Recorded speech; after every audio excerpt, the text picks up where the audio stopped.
Hello प्यारे बच्चों, मेरा नाम है Renu Tayal, I am an IIT educator. और चलो आज अपना नेक्स्ट टॉपिक स्टार्ट करते हैं। सो लिखिए आप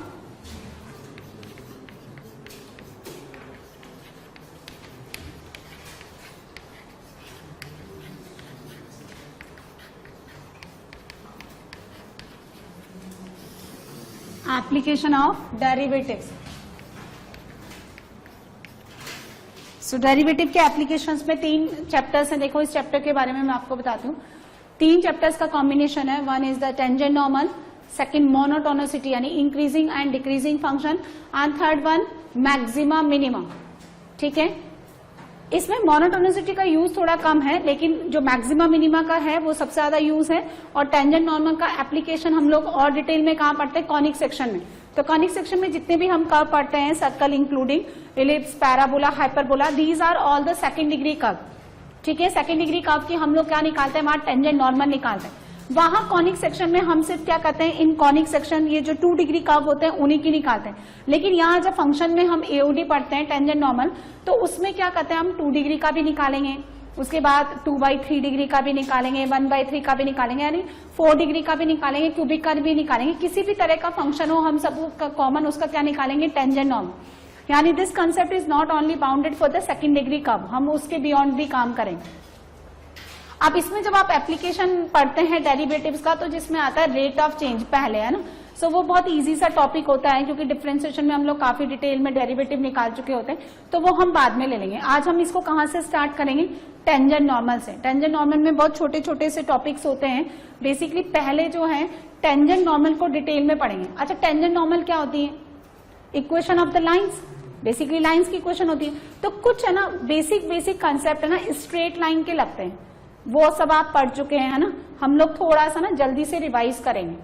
तो आप हेडिंग डालिए टेंजेंट नॉर्मल और उसमें लिखिए about a straight line. Tangent and normal,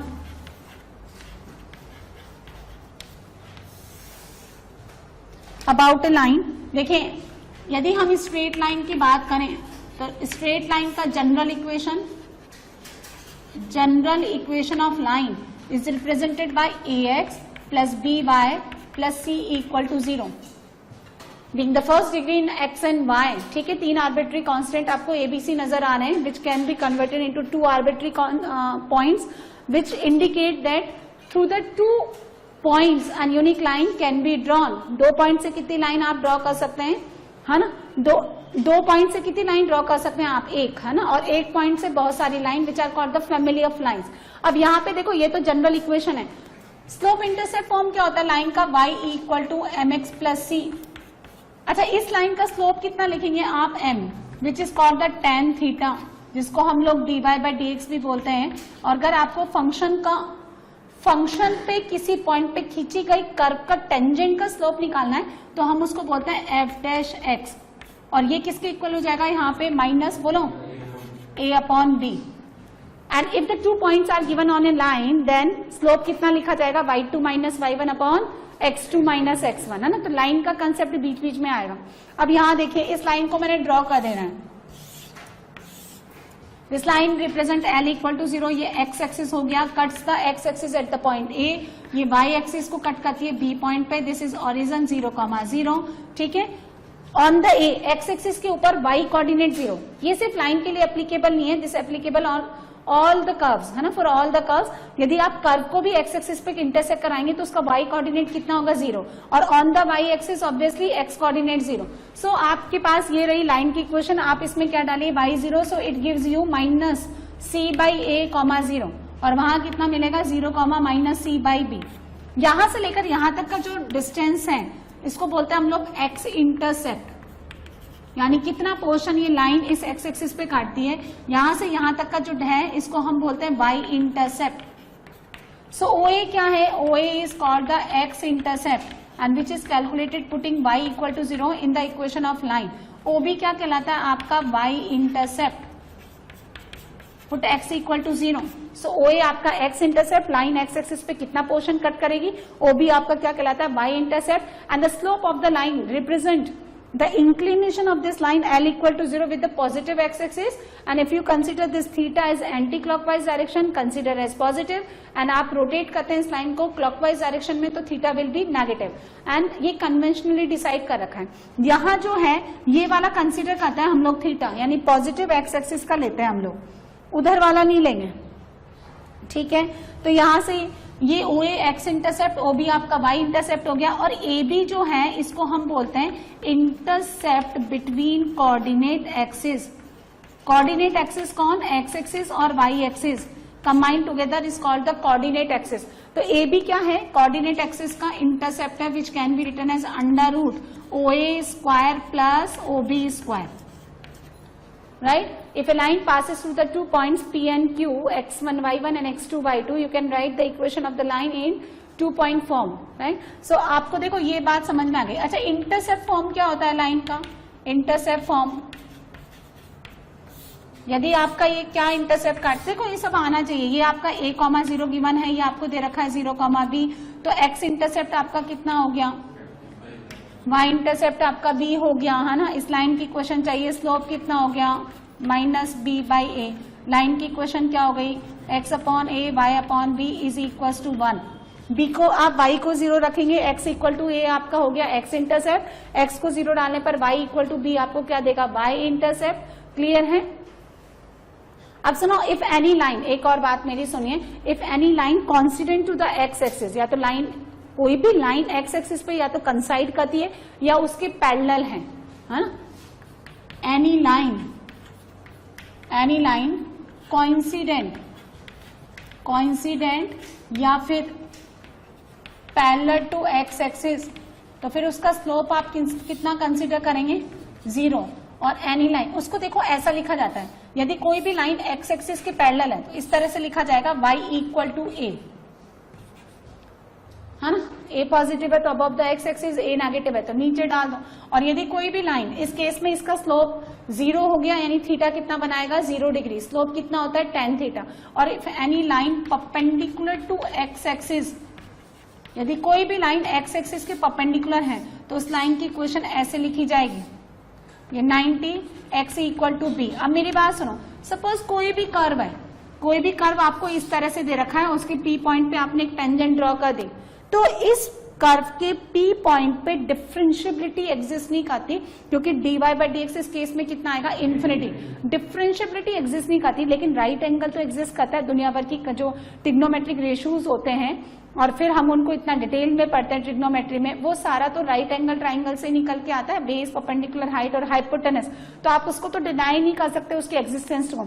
तो डिफरेंशियबिलिटी इस कर्व की, यानी ये जो पॉइंट है, ये पॉइंट इस P, ये जो कर्व है ये इस P पॉइंट पे डिफरेंशियबल नहीं है, लेकिन इस P पॉइंट पे इसकी टेंजेंट जरूर एग्जिस्ट करेगी, and this is called the vertical tangent, है ना। ये क्या कहलाती है? Horizontal tangent. तो उसमें तो खैर कोई डाउट है ही नहीं। सो यहाँ पे ये क्या है? डिफरेंशियबिलिटी एग्जिस्ट नहीं करेगी, यानी f'(p) does not exist, but this vertical tangent, ये वर्टिकल टेंजेंट जरूर एग्जिस्ट करेगी, ये एग्जिस्ट करेगी। तो यदि कोई भी लाइन x एक्सिस पे कॉन्साइड करती है या उसके पैरेलल है तो उसका स्लोप 0, और यदि y एक्सिस के पैरेलल है, x एक्सिस के परपेंडिकुलर है, तो उसका स्लोप कैसे लिखा जाएगा? इन्फिनिटी। ठीक है। Equation of line parallel to ax plus by plus c equal to 0।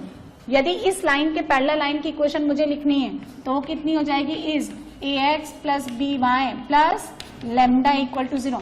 The coefficient of x and y remain same, और उसके अलावा आप कांस्टेंट को चेंज कर दो। और परपेंडिकुलर लाइन की इक्वेशन बोलो, bx minus ay plus mu equal to 0। यानी यदि दो लाइंस परपेंडिकुलर है, suppose L1 is perpendicular to L2, इसका स्लोप कितना है? m1, इसका स्लोप कितना है? m2। तो आप यहां से क्या लिखेंगे? m1 m2 is equal to -1, क्योंकि जब दो लाइन इंटरसेक्ट करती है उनके बीच का एंगल मैंने थीटा कंसिडर किया है। इस लाइन का स्लोप m1, इस लाइन का स्लोप m2। तो angle between these two lines is given by the formula mod m1 minus m2 divided by 1 plus m1 m2। So when the two lines are parallel, उनका slope equal हो जाएगा, है ना। ये parallel है तो यहाँ पे m1 equal to m2 hold करेगा, क्योंकि इस केस में आपका थीटा कितना हो गया 0 डिग्री, और यदि दो लाइंस परपेंडिकुलर है तो इस केस में इनका थीटा कितना हो गया 90 डिग्री। सो tan 90 इन्फिनिटी, इन्फिनिटी बनने के लिए डिनोमिनेटर को कितना होना पड़ेगा 0, दैट मीन्स m1 m2 को कितना होना पड़ेगा -1, या ऐसे कह दो कि एक लाइन का स्लोप m है तो उसके परपेंडिकुलर लाइन का स्लोप कितना होना पड़ेगा -1/m, है ना। तो ये छोटी मोटी चीजें हैं, आप समझिए। जैसे ये आपको देखिए लाइन का इक्वेशन गिवन है ax + by + c = 0 and this fixed point P is x1, y1 इस P पॉइंट का यहाँ से परपेंडिकुलर डिस्टेंस, इसका फॉर्मूला आना चाहिए, कितना होता है mod ax1 + by1 + c upon √a² + b²। Line का 2 पॉइंट फॉर्म आना चाहिए, लाइन का जो है आपको इंटरसेप्ट फॉर्म आना चाहिए, लाइन का पॉइंट स्लोप फॉर्म आना चाहिए, जनरल इक्वेशन लिख लो आप। उसके बाद दो लाइंस के बीच का एंगल कैसे निकालते हैं, पैरेलल होने की कंडीशन, परपेंडिकुलर होने की कंडीशन, ये सब छोटी छोटी बातें पता होनी चाहिए। यदि इसका इमेज ये क्या कहलाता है फुट ऑफ परपेंडिकुलर, ठीक है। तो फुट ऑफ परपेंडिकुलर का फॉर्मूला क्या लिखेंगे हम लोग इस m के लिए x - x1/a y - y1/b is equal to -2 नहीं आएगा, वो इमेज में आता है ax1 + by1 + c divided by √ नहीं आता a² + b²।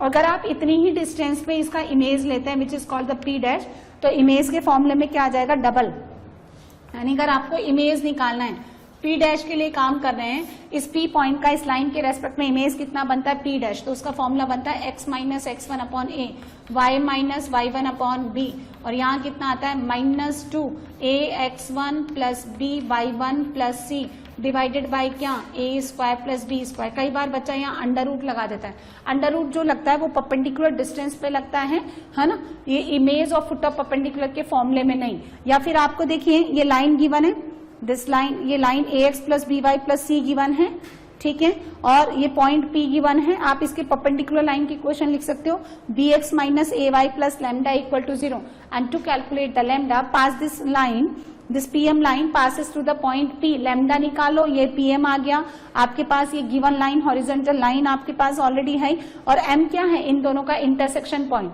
और ये M क्या है इस P और P' का मिड पॉइंट। M क्या है is the mid point of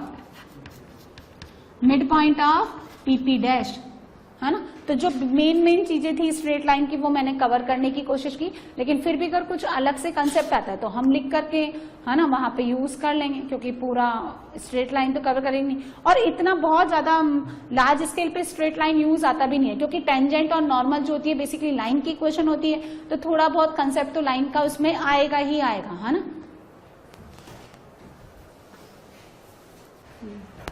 अब देखो टेंजेंट एंड नॉर्मल पे आ जाते हैं हम, स्ट्रेट लाइन तो बीच बीच में देखते रहेंगे। एक कर्व ड्रॉ करिए आप, हाँ, ये आपका x है, सही बात नहीं है, ये कर्व ले लिया मैंने, this curve is y = fx। इस कर्व के किसी p पॉइंट पे मुझे टेंजेंट ड्रॉ करना है ना, this p point, a line which touches the curve at any point is called its tangent, और इस P पॉइंट को हम बोलते हैं पॉइंट ऑफ कांटेक्ट और पॉइंट ऑफ टेंजेंसी, ठीक है। इस P पॉइंट को हम क्या बोलते हैं पॉइंट ऑफ कांटेक्ट या फिर पॉइंट ऑफ टेंजेंसी, ये सब आपने सुन रखा होगा, कोई नई चीज नहीं है। And this line, this tangent makes theta angle with positive x axis, so obviously देखो इसको हम क्या लिखेंगे tan थीटा, और ये इस लाइन का स्लोप m, और यहाँ पे ये क्या कहलाएगा dy/dx, है ना, dy/dx, या फिर आप इसको f' भी लिख सकते हैं। लेकिन आप ये सारा काम कितने, देखो dy/dx का मतलब समझिए पहले तो, आप ना इतना लंबा चौड़ा आपको कर्व दे रखा है, अब डिफ्रेंसिएशन तो किसी भी पॉइंट पे हो सकता है, लेकिन ये टेंजेंट के रेस्पेक्ट में काम कर रहे हैं हम लोग, डिफ्रेंसिएशन अभी हमारा हो गया। dy/dx तो होता है कि हर एक पॉइंट पे जहां जहां ये डिफाइंड है इसका डिफरेंशिएबिलिटी, वहां पे आपने इसका फर्स्ट डेरिवेटिव निकाल दिया। लेकिन अभी हम क्या है, अभी हम डेरिवेटिव पे काम नहीं कर रहे हैं, अभी मुझे टेंजेंट निकालना है, और टेंजेंट हम किस पॉइंट पे ड्रॉ कर रहे हैं P पॉइंट पे, सो ये स्लोप भी किस पॉइंट पे निकाला जाएगा P पॉइंट पे, तो यहाँ लिखा जाएगा ये, यानी आप यहाँ लिखिए f',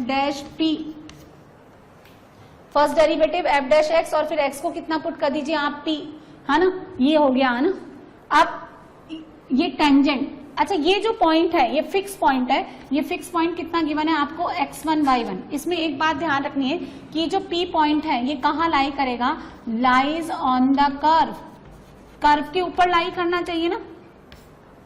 ये P पॉइंट जब कर्व के ऊपर लाई करेगा तभी तो आप इसको टच करा करके टेंजेंट बनाएंगे, है ना। तो इक्वेशन ऑफ टेंजेंट, पहला केस इक्वेशन ऑफ टेंजेंट, इस टेंजेंट का इक्वेशन क्या लिखा जाएगा बोलिए, y माइनस y1, यही होता है ना m into x minus x1,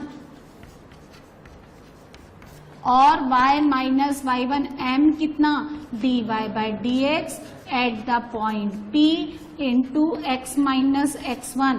ये क्या है, ये है पॉइंट स्लोप फॉर्म। और इससे आप जो कर्व चाहें, जो भी डिफरेंशिएबल कर्व है किसी पॉइंट पे, उस पे आप टेंजेंट का इक्वेशन निकाल सकते हो। टेंजेंट का perpendicular line which is perpendicular, है ना, to the curve which is perpendicular to the tangent at the same point of contact. ये एंगल कितना बनेगा 90, इसको हम क्या बोलते हैं नॉर्मल। अच्छा ये थीटा, ये 90, सो इसका स्लोप कितना लिया जाएगा बोलो, 90 plus theta. The exterior angle is the sum of the two opposite interior angle. So 90 degree plus theta का 10 ले लो, स्लोप तो 10 ही होता है ना। सो 10 90 प्लस माइनस कॉट थीटा, यानी माइनस का 1/tan थीटा। तो अगर उस टेंजेंट का स्लोप आपका m है तो डेफिनेटली इस नॉर्मल का स्लोप कितना हो जाएगा -1/m। So second equation of normal, normal का equation at the same point y minus y1, है ना, -1/dy by dx at the same point P into x minus x1, है ना। ये सब तो बेसिक चीजें हैं, जिसने कॉनिक सेक्शन पढ़ लिया उसको पता है ये सारी बात। उसके बाद अब देखिए थर्ड, अब आप क्या करें, इस P पॉइंट से इस x एक्सिस पे परपेंडिकुलर ड्रॉ कर दीजिए, this put off perpendicular m, ठीक है। अच्छा ये कोऑर्डिनेट कितना हो जाएगा x1, 0। अच्छा ये हाइट जिसको आप ऑर्डिनेट बोलते हैं, ये कितना हो गया y1। P पॉइंट का, ये P पॉइंट से खींची गई टेंजेंट x एक्सिस को काटती है T पॉइंट पे और इसको काटती है N पॉइंट पे। तो यहां से इस P पॉइंट का इस T, यहां से डिस्टेंस जो है ना PT, इसको बोलते हैं length of tangent, length of tangent किसको बोलते हैं, PT को, है ना। इसके लिए कौन सा ट्राइंगल कंसीडर करेंगे, डेल्टा PMT। आपको क्या पता है, ये PM पता है, दिस इज परपेंडिकुलर, चाहिए क्या वो हाइपोटेनस। तो आप क्या लिखेंगे, PM/PT, perpendicular to the hypotenuse sine, बोलो साइन थीटा। सो चाहिए क्या PT कितना हो गया PM कौन y1, उधर जाकर के कॉसेक थीटा को लिखिए √1 plus cot square theta, and tan theta is equals to m, so फिर cot theta is equals to 1/m. So this length of tangent is equals to y1 √1 plus 1/m square। और चूंकि length है, और जरूरी नहीं है कि ये पॉइंट ऑफ कांटेक्ट आपका फर्स्ट क्वाड्रेंट में ही लाई करना, this can be lie below the x axis, और in this case this y coordinate become negative. लेकिन लेंथ तो किसी भी लाइन सेगमेंट की नेगेटिव होती ही नहीं है, इसलिए हमने क्या ले लिया, मॉड। इस P पॉइंट से जब आप x एक्सिस पे परपेंडिकुलर डालते हैं तो m is it's foot of perpendicular. इस फुट ऑफ परपेंडिकुलर का इस T से डिस्टेंस क्या कहलाता है, लेंथ ऑफ सब टेंजेंट, लेंथ ऑफ सब टेंजेंट। सो वही ट्राइंगल कंसीडर कर लो, परपेंडिकुलर कौन y1, बेस कौन TM, मुझे TM चाहिए, लेंथ ऑफ सब टेंजेंट कौन हो गया TM। तो परपेंडिकुलर टू द बेस कितना, अरे कितना, सो TM कितना हो गया y1 cot थीटा, यानी y1/m। ऐसे लेंथ ऑफ नॉर्मल क्या बनेगा, लेंथ ऑफ नॉर्मल, जैसे आपने लेंथ ऑफ टेंजेंट को देखा वैसे ही लेंथ ऑफ नॉर्मल कितना बनेगा, बोलो, जैसे लेंथ ऑफ टेंजेंट PT था वैसे ही वहां कौन है, हाँ PN। और उसके लिए अब ट्राइंगल कौन सा कंसीडर करेंगे, सुनो, अगर ये टोटल आपका 90 है, ये थीटा है, तो दिस विल बी, ये कितना हो गया 90 माइनस थीटा। ट्राइंगल कौन सा कंसीडर करेंगे, PMN, delta P M N, है ना। तो परपेंडिकुलर y1 अपॉन हाइपोटेनस कितना हो गया यहाँ पे साइन 90 माइनस थीटा यानी कॉस थीटा। आपको क्या चाहिए दिस पीएन कितना हो गया y1 सेक थीटा को लिखो √1 plus tan square theta. Sec theta को ऐसे लिखें। अब आप बोलेंगे कि मैडम ना आप √ क्यों लगा रहे हो, √x² मॉड आता है। हाँ तो ठीक है लगाओ ना, ये मॉड होके लगाओ। सो पीएन कितना आ गया length of normal y1 √1 plus m square. 6 length of सब नॉर्मल वो कितना है बताइए, सब नॉर्मल कितना है mn उसी ट्राइंगल के अंदर perpendicular to the base 10 90 minus theta and 10 90 minus theta becomes cot theta. और आपको क्या चाहिए mn कितना हो गया y1 tan थीटा यानी y1m। और m क्या है यहाँ पे, आपने क्या किया देखो, जितने भी आपने ये 4 फॉर्मूले लिखे हैं 3 4 5 6 जो लेंथ पे बेस्ड है वो किसके फॉर्म में निकाला। एक तो ये पॉइंट ऑफ कांटेक्ट का ऑर्डिनेट यानी y1 और दूसरा इसका डेरिवेटिव कहाँ पे निकलना चाहिए हमेशा इस पॉइंट ऑफ कांटेक्ट पे। और ये P पॉइंट कहाँ लाई करना चाहिए, जो फॉर्मूला ना 1 and 2, ये 1 and 2 फॉर्मूला तभी एप्लीकेबल है जब ये पॉइंट कहाँ लाई करेगा कर्व के ऊपर,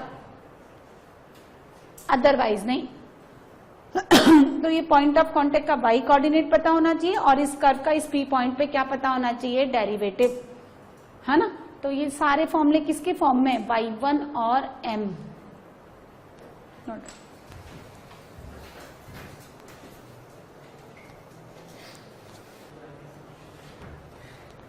सो ये रिलेशन होता है इन 4 जो हमने लेंथ निकाली, टेंजेंट का लेंथ, नॉर्मल का length, length of normal subnormal and subtangent, subnormal upon subtangent आप निकाल सकते हो ना। ये relation is equal to length upon normal to the length of tangent का whole square.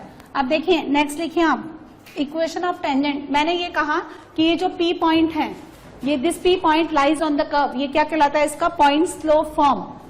This is the point slope form, है ना। Mainly हमारे जो सिलेबस में है टेंजेंट और नॉर्मल निकालना वो सेकंड डिग्री कर्व के लिए होता है ना। सो अब आप यहां नेक्स्ट लिखें टेंजेंट टू द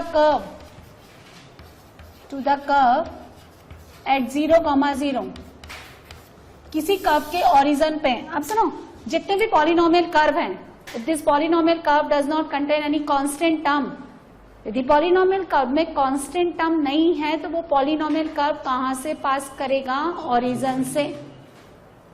ठीक है, तो देखो एक एग्जांपल के थ्रू समझते हैं हम लोग। तो यदि कोई कर्व ओरिजिन से पास करता है तो उसके 0,0 पे टेंजेंट का इक्वेशन आप लोग डायरेक्टली निकाल सकते हैं ना। एक इक्वेशन ले ली मैंने x³ plus 3x² y plus y² plus 2x minus 3y equal to 0। ध्यान से देखिए कर्व कहां से पास करता है, ओरिजिन से कांस्टेंट टर्म नहीं है ना। मैक्सिमम डिग्री 3 डिग्री, फिर x² और y मिला के 3 डिग्री, 2 डिग्री, 1 डिग्री, 3 डिग्री, है ना। इसका हमें क्या निकालना है, टेंजेंट निकालना है 0,0 पे। तो डिफरेंशिएट करें, इक्वेशन क्या बनेगी y minus 0 dy by dx at the point x equal to 0 y equal to 0 into x minus 0, यही बनेगी ना। अच्छा कैसा फंक्शन है ये, इम्प्लिसिट फंक्शन है ना। इम्प्लिसिट फंक्शन का डेरिवेटिव भी तो पढ़ा हुआ है हमने। x³ का कितना हो गया 3x², 3 as it is 2xy plus x² y dash, फिर 2y y dash plus 2 minus 3y dash equal to 0। अच्छा मैंने आपको क्वेश्चन भी कराया कि जब आपको इम्प्लिसिट फंक्शन गिवन है तो आप y डैश 0 निकालो, y डबल डैश 0 निकालो, ट्रिपल डैश 1 पे निकालो, इस तरह के क्वेश्चन कराएं। तो आप x को क्या है, x और y दोनों को यहाँ पे 0 पुट कर दो। ये कितना हो गया 0, यहाँ से भी 0, ये भी 0 हो गया तो y डैश भी 0, ये भी 0 हो गया। यहाँ से आपको डायरेक्टली y डैश कितना मिलेगा 2/3, यानी ओरिजिन पे जो टेंजेंट का स्लोप है वो कितना है 2/3। तो by the equation number 1 y equals to 2/3 into x which is equals to 2x minus 3y equal to 0। Curve की इक्वेशन को ध्यान से देखें, कर्व की इक्वेशन को ध्यान से देखें, ये कितने डिग्री का टर्म है, 3 डिग्री, ये 2 और 1 मिला के 3 डिग्री, ये कितने डिग्री का टर्म हो गया 1 डिग्री, और ये क्या है इसका लीस्ट डिग्री, ये 2 डिग्री और ये लीस्ट डिग्री कितना हो गया 1 डिग्री, लीस्ट डिग्री तो 1 डिग्री होना ही पड़ेगा। तो किसी भी कर्व के ओरिजिन पे टेंजेंट का इक्वेशन क्या होता है, आप क्या कर दीजिए इक्वेट कर दीजिए, equate the least degree term equal to 0। ये तो लीस्ट डिग्री टर्म कौन है 2x माइनस 3y, इसको 0 के इक्वेट कर दो, ये ओरिजिन पे है ना किसी कर्व का टेंजेंट का इक्वेशन। और नॉर्मल का इक्वेशन आप आराम से निकाल लो, नॉर्मल एट 0,0, थोड़ा सा स्ट्रेट लाइन आना चाहिए, तो क्या बनेगा ये जल्दी बताओ 3x plus 2y equal to 0। x और y के कोफिशिएंट को नेगेटिव साइन के साथ इंटरचेंज कर दो, और नॉर्मल भी हमने किस पे निकाला ओरिजिन पे। तो यदि लाइन का इक्वेशन भी ओरिजिन से पास करती है तो उसमें भी कांस्टेंट टर्म नहीं आता। The line which passes through the 0,0 is given in the form of ax plus by equal to 0 और the y equal to mx, c नहीं आता उसमें, है ना। नेक्स्ट लिखें आप tangent of second degree curve at t point x1, y1। अब हम पर्टिकुलर देखो, मैंने अभी थोड़ी देर पहले कहा कि हमारे सिलेबस में सेकेंड डिग्री कर्व ज्यादा यूज करते हैं, जितने भी conic section, circle, ellipse, parabola, hyperbola, ये सब क्या है सेकेंड डिग्री कर्व है। तो अगर सेकेंड डिग्री कर्व हमें डायरेक्टली गिवन है और उसके किसी p पॉइंट x1, y1 पे मुझे टेंजेंट का इक्वेशन चाहिए, तो अगर कोई फॉर्मूला है डायरेक्टली निकालने का तो टाइम सेव कर सकते हैं। तो हम लोग क्या करते हैं समझिए, देखो हम लोग क्या एक सर्कल ले लेते हैं यहाँ पे x square plus y square equal to a square, इसके किसी p पॉइंट x1, y1 पे मुझे टेंजेंट का इक्वेशन निकालना, तो करें हम इसको differentiate with respect to x। अच्छा ये p पॉइंट कहाँ लाई करना चाहिए, सर्कल के ऊपर, ये रहा p x1, y1, तो डेफिनेटली यहां से मुझे क्या मिलेगा x1 square plus y1 square is equal to a square.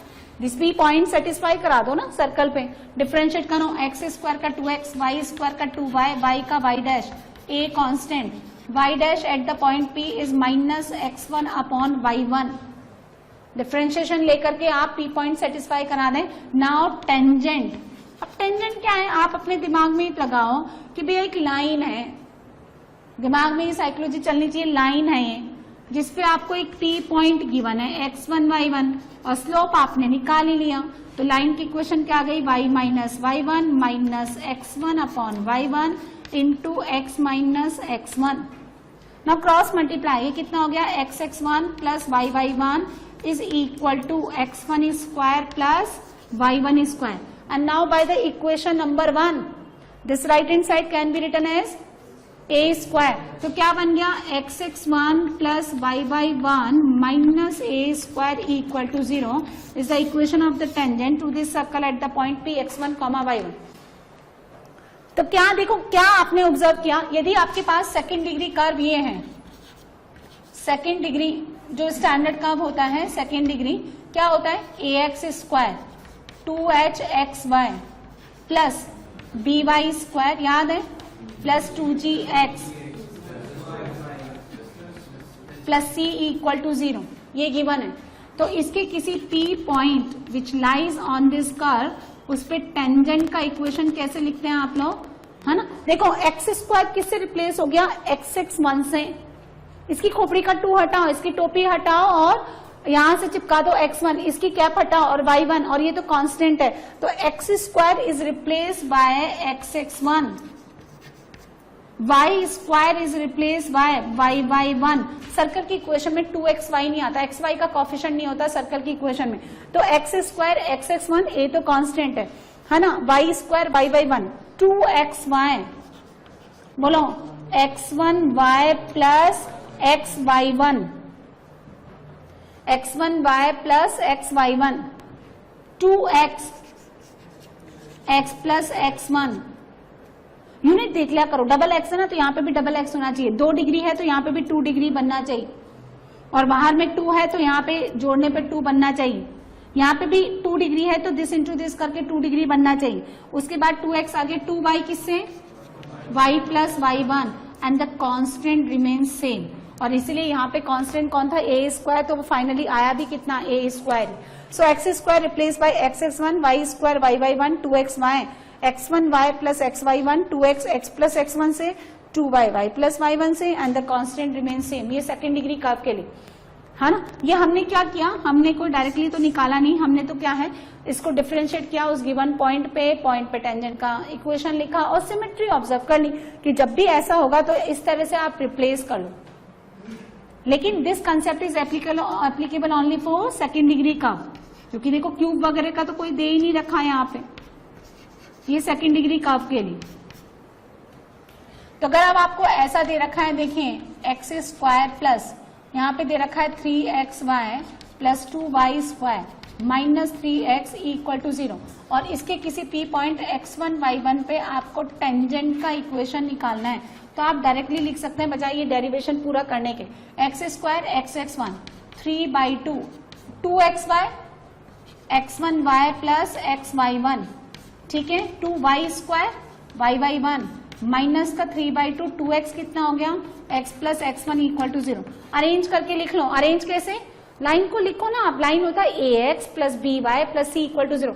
x का कॉफिशिएंट कलेक्ट कर लो, y का कॉफिशिएंट कलेक्ट कर लो, and the term which is independent of x and y उसको एक कांस्टेंट c की तरह रख लो, है ना। जैसे जनरल इक्वेशन क्या होता है, general equation of circle, circle का जनरल इक्वेशन होता है x square plus y square plus 2gx plus 2fy plus c equal to 0। इसके किसी p पॉइंट x1 y1 पे आपको अगर टेंजेंट का इक्वेशन लिखना है तो उसको रिप्रेजेंट करते हैं p इक्वल टू 0 से, है ना।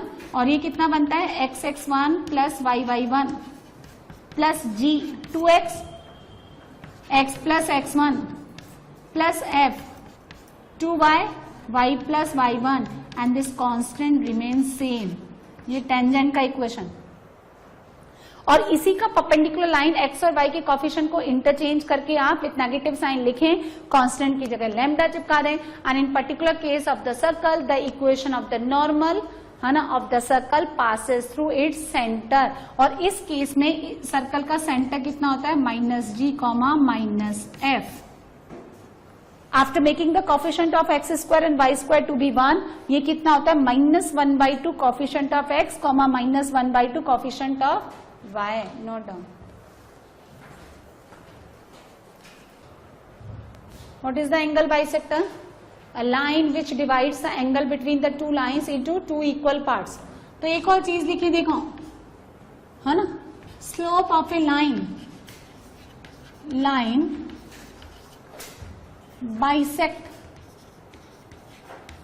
bisecting the coordinate axis,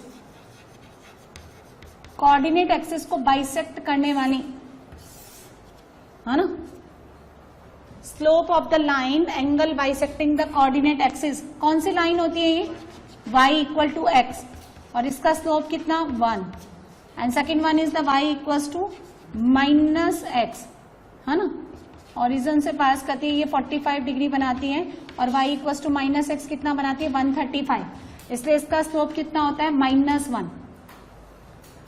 और इसको ऐसे भी लिखते हैं हम, स्लोप ऑफ लाइन, है ना, equally intercept the coordinate axis, the coordinate axis पे इक्वल इंटरसेप्ट बनाती है। सुनिए, ये रहा आपका इंटरसेप्ट फॉर्म, क्या लिखते हैं आप intercept form, x upon a plus y upon b equal to 1, this coordinate is a, 0, ये कोऑर्डिनेट कितना हो गया 0, b, ये ओरिजिन, x आपका a आपका x इंटरसेप्ट, ये आपका y इंटरसेप्ट। मैं आपको कह रही हूं अब ये इक्वल इंटरसेप्ट बनाती है, यानी a और b का वैल्यू इक्वल, तो x plus y equal to a, line का इक्वेशन हो गया। तो ये स्लोप कितना हो गया -1। और ऐसे ही जरूरी थोड़ा है, मैं तो ऐसे भी बना सकती हूँ ना लाइन की इक्वेशन, ऐसे भी तो बना सकते हैं हम लोग, जरूरी थोड़ा है कि आप फर्स्ट क्वाड्रेंट से ही पास कराएं। उस केस में ये कोऑर्डिनेट कितना हो जाएगा -a, 0। तो इस केस में यदि इक्वल इंटरसेप्ट बनाती है तो लाइन की इक्वेशन कितनी बनेगी, x minus y equal to a, और उस केस में स्लोप कितना हो जाएगा +1। तो if any two lines intersect, angle bisect करती है कोऑर्डिनेट एक्सिस को, तो भी स्लोप ±1, और यदि इक्वली इंक्लाइंड या इक्वल इंटरसेप्ट बनाती है कोऑर्डिनेट एक्सिस के साथ, तो भी स्लोप कितना होता है ±1। ये बात ध्यान रखना, वो क्वेश्चन में आता है ये इस तरह। नेक्स्ट लिखिए आप,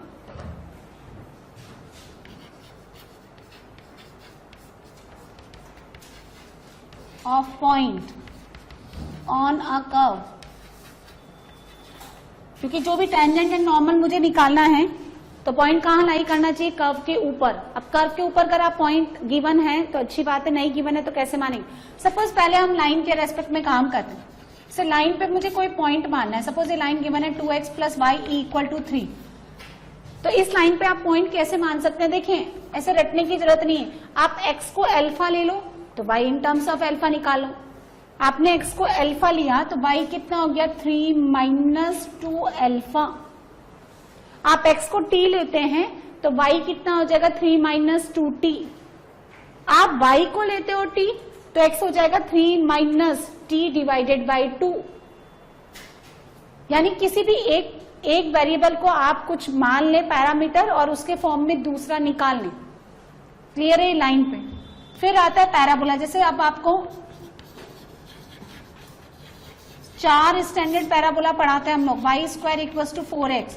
इस पे पैरामेट्रिक कोऑर्डिनेट्स क्या लेते हैं हम लोग, x = 80² और y = 280। ये तो इक्वेशंस हो गई, आप इसको ऐसे लिखो 80², 280, जब t पैरामीटर है। जैसे सपोज आपने y² = 4x लिया तो a का वैल्यू कितना हो गया 1, तो ये हो गया t², 2t। सेटिस्फाई करके देख लो आपने गलत तो नहीं माना। और जरूरी नहीं है कि आप ऐसे ही माने, सुनिए आप ऐसे भी कर सकते हैं। यदि आप x को कुछ मानेंगे तो y निकालने के लिए अंडर रूट लेना पड़ेगा, तो आप इसको ऐसे ले लें, y को अल्फा ले लें तो x कितना हो जाएगा α²/4। जैसे सपोज आपको ये गिवन है y = x², तो आप इसको ऐसे मान लें α, α²। और अगर आपको ऐसा गिवन है पैराबोला x² = 4ay, तो हम ये रिवर्स हो गया, तो यहाँ हम क्या मानते हैं 280, 80²। ये तो स्टैंडर्ड फॉर्मूला है, ये तो स्टैंडर्ड पॉइंट ले रखा है, पर आप अपनी इच्छा से कुछ भी मानो। जैसे सपोज आपको ये गिवन है y = x² + 2x + 3, तो जब हम कॉनिक सेक्शन पढ़ाते हैं तो बच्चे को कहते हैं कि आप इसका परफेक्ट स्क्वायर बना लो, x² = 4ay के फॉर्म में कन्वर्ट कर लो, पर इतना करने की जरूरत नहीं है। आप तो ऐसे मान लो ये p पॉइंट है, x को अल्फा मान लो तो y कितना हो गया α² + 2α + 3, खत्म। ठीक है। इलिप्स, इलिप्स का स्टैंडर्ड फॉर्म होता है x² / a² + y² / b² = 1। तो इस पे पॉइंट क्या मानते हैं हम लोग, a cos θ, b sin θ, है ना। फिर hyperbola x² / a² - y² / b² = 1। तो इस पे क्या पॉइंट मानते हैं b tan θ, क्योंकि sec² - tan² θ 1। और अगर आपको हाइपरबोला ये गिवन है -1, तो क्या मानेंगे a tan θ, b sec θ, ताकि -1 आए, tan² θ - sec² θ। सर्कल अगर x² + y² = a² गिवन है तो क्या लेट करेंगे a cos θ, a sin θ। ठीक है। यदि सर्कल इस फॉर्मेट में गिवन है, general equation x² + y² 2gx 2fy + c = 0, जहां सेंटर कितना है -g, -f। इसको उस फॉर्म में कन्वर्ट कर लो आप परफेक्ट स्क्वायर बना के, y + f का whole square, g² + f² - c under root इसका होल स्क्वायर। ये कौन है, इसकी रेडियस, तो ये बन गया r²। तो आप अब x + g को कितना मान सकते हैं r cos θ, and the y + f is replaced by r sin θ। So parametric coordinates बोलते हैं जब आप x और y को किसी और दूसरे पैरामीटर के फॉर्म में रिप्रेजेंट करते हैं, तो इनको, इस पॉइंट को क्या बोलते हैं पैरामेट्रिक कोऑर्डिनेट्स। तो x, y will be -g + r cos θ, -f + r sin θ। यदि आपके पास रेक्टेंगुलर हाइपरबोला है, rectangular hyperbola whose asymptotes are the x and y axis written in xy equal to c square, तो standard में क्या लेते हैं हम लोग, ct, c by t, where remember t not equal to 0, denominator में है वो। इन दोनों का मल्टीप्लीकेशन कितना हो जाएगा, अगेन c स्क्वायर। पर अगर आप ऐसा लेना नहीं चाहते हैं तो आप ऐसे ले लें, देखो इसको मान लें x को अल्फा, तो y कितना हो गया, c स्क्वायर बाई अल्फा, है ना। जैसे सपोज आपको गिवन है xy इक्वल टू 4, तो c का वैल्यू कितना हो गया 2, तो आप 2t 2/t ले लें। एक तरीका तो ये है कि आप 2t 2/t ले लें, और दूसरा आप इतना भी अगर याद नहीं रखते हैं तो आप x को अल्फा मान लो या x को t मान लो, y कितना हो गया 4/t। कुछ कर्व और भी हैं, आप नोट कर लें, है ना। तो ये कुछ और कर्व हैं, बहुत ही रेयर केसेस में आते हैं। देखो इसमें क्या बनाना है, जैसे आपके पास x स्क्वायर प्लस वाई स्क्वायर, तो आपको पता है कि sine square plus cos square 1 होता है, हम उसके फॉर्मेट में अरेंज कर सकते हैं। अब यहाँ स्क्वायर ना होकर के 2/3 है, तो तुम क्या करो, कॉस की पावर में 3 ले लो, तो बाई 3 से कट जाएगा, है ना। तो क्यूब ले लिया मैंने और स्क्वायर बन जाएगा। ऐसी अंडर रूट है तो तुम उस पर पावर 4 लेके चलो, क्योंकि sign square plus cos square 1 बनता है और अंडर रूट ले रहा है तो पावर 4 ले लो। x की पावर n है तो तुम क्या करो 2/n लो, ताकि n से n कट जाए और वापिस होल स्क्वायर है। ये अलग कर्व है, a y square equal to x cube, जैसे y square equal to 4x और x square equal to 4ay होता है, वैसे ही हम x को कितना लेते हैं ए टी स्क्वायर करके। देखो ये कितना बनेगा, ए क्यूब टी की पावर 6। जब आप x को कितना डालते हैं ए टी स्क्वायर, तो ए वाई स्क्वायर कितना बनेगा, ए क्यूब टी रेज टू 6। मतलब मुझे अंडर रूट ना लेना पड़े इस तरह से ना, तो ये कट गया, तो यहां से कितना हो गया ए स्क्वायर, तो ये y कितना हो जाएगा plus minus A T cube. अब आइदर तुम प्लस ले लो या माइनस ले लो, तो प्लस ले लिया, क्योंकि ये तो पॉजिटिव भी हो सकता है और नेगेटिव भी, है ना। इस तरह से ये कुछ पॉइंट्स हैं जो हम कर्व पे लेट कर लें तो थोड़ा सा इजी हो जाता है। ये तो स्टैंडर्ड पॉइंट्स हैं, उसके अलावा भी आप अपनी इच्छा से जो चाहें वो ले सकते हैं। बजाय अंडर रूट वगैरह जो ना अप्रिशिएबल नहीं होते, स्क्वायर रूट वगैरह नहीं लेना है ना। जैसे y इक्वल टू, समझिए y equal to x square है, तो आप y को मत मानो, आप x को मानो ताकि स्क्वायर आ जाए। आप y को मानेंगे तो फिर x कितना लिखेंगे, अंडर रूट एल। फिर बाउंडेशन हो गई ना कि अल्फा हमेशा क्या होना चाहिए, ग्रेटर देन 0 ही होना चाहिए, लेकिन डोमेन तो इसका बिलोंग्स टू आर है ना। बहुत सारी चीजें आपको फिर उसमें बाउंडेशन हो जाती है, इसलिए क्यों स्क्वायर रूट लेते हो, ठीक है ना। इसमें कॉस थीटा करने, क्योंकि पावर कटेगा तो a की पावर n कॉस स्क्वायर, और ये भी कटेगा तो b की पावर n साइन स्क्वायर। तो बच्चों आपने ये वीडियो देखा, मेरा आपको ये सजेशन है कि आप वीडियो को मूवी की तरह ना देखें। पहले इसका जो थ्योरी पार्ट है, जो भी कंसेप्ट मैंने आपको पढ़ाया उसको अच्छे से समझें, और जो भी इलस्ट्रेशन मैंने थ्योरी के बाद जो भी एग्जांपल्स मैंने लिए हैं उनको आप पहले अपने आप से अटेम्प्ट करें। And if you face any difficulty तो फिर आप उसका सोल्यूशन देखें। आपको ये वीडियो कैसा लगा मुझे कॉमेंट सेक्शन में लिख करके जरूर बताएं, और क्वेश्चन से रिलेटेड या थ्योरी से रिलेटेड जो भी आपकी क्वेरी है, जो भी आप डाउट्स हैं, वो भी आप मुझसे पूछ सकते हैं, और जितना हो सकेगा जल्दी से जल्दी मैं आपको डाउट्स क्लियर करने की कोशिश करूंगी। और ये वीडियो आपको अच्छा लगा तो आप अपने फ्रेंड्स के साथ शेयर करें, और लेटेस्ट इन्फॉर्मेशन के लिए लाइक करें, सब्सक्राइब करें, ताकि जितनी भी इन्फॉर्मेशन है हम लोग जो आपको प्रोवाइड करना चाहते हैं वो जल्दी से जल्दी आपको मिलती रहे। Thank you so much.